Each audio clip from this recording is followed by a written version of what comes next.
దేవుని నమ్ముకున్న వారై ఉండి కూడా చాలామంది భౌతికంగా ఈ లోకంలో ధనవంతులు కాలేరు. దేవుని మాట ఒక సెలవిస్తుంది, ధనవంతులు దేవుని రాజ్యానికి ప్రవేశించలేరు అని. అలా అయితే అబ్రహాము, ఇస్సాకు, యాకోబు, యోబు లాంటి వారు పరలోక రాజ్యానికి చేరవా? నేను అడిగే ప్రశ్న ఏంటంటే, ధనవంతులు ఖచ్చితంగా దేవుడి రాజ్యానికి చేరవా?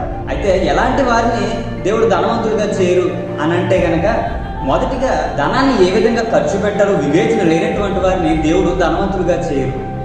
100 రూపాయలు అయ్యేదానికి 1000 రూపాయలు ఖర్చు చేస్తూ, వాళ్ళని హెచ్చించుకుంటూ, ఎదుటివారికి తమ ధనాన్ని చూపించాలనుకుంటూ, తమ యొక్క స్థాయిని చూపించాలనుకుంటూ చాలామంది అనుకుంటూ ఉంటారు. లేదా ఏ విధంగా ఖర్చు చేయాలో వివేచన లేనటువంటి వారిని దేవుడు ధనవంతులుగా చేయరు.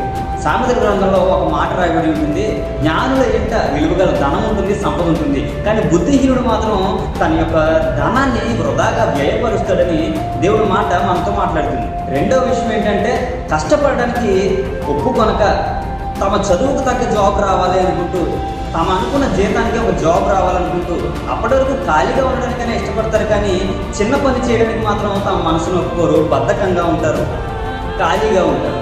అయితే బద్ధకంగా పని చేయవాడు దరిద్రుడవును, శ్రద్ధ కలవాడు ఐశ్వర్యవంతుడవునని, అదేవిధంగా పనివాడు తన జీతానికి పాత్రుడు అని దేవుడు మనతో మాట్లాడుతున్న విషయం ఏంటంటే, ఎదుటివారి ఆశీర్వాదాన్ని చూసి సంతోషించలేకపోవడం, లేదా సంతృప్తి లేకపోవడం, లేదా దేవుని పట్ల కృతజ్ఞత లేని వారంగా ఉన్నవారిని దేవుడు ధనవంతులుగా చేయడు.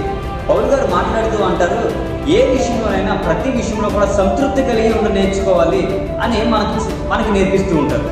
నాలుగో విషయం ఏంటంటే కనుక, ఎవరిని దేవుడు ధనవంతులుగా చేయరంటే, ఎవరైతే ధనాన్ని చూసి ధనాన్ని విగ్రహంగా మార్చుకుని దేవుణ్ణే మర్చిపోతారో, దేవుణ్ణి దూషించేవారిగా ఉంటారో, ఆ ధనాన్ని చూసి గర్వం పెరిగిపోయే అవకాశం ఉన్న వారిని దేవుడు ఖచ్చితంగా ధనవంతులుగా చేయరు.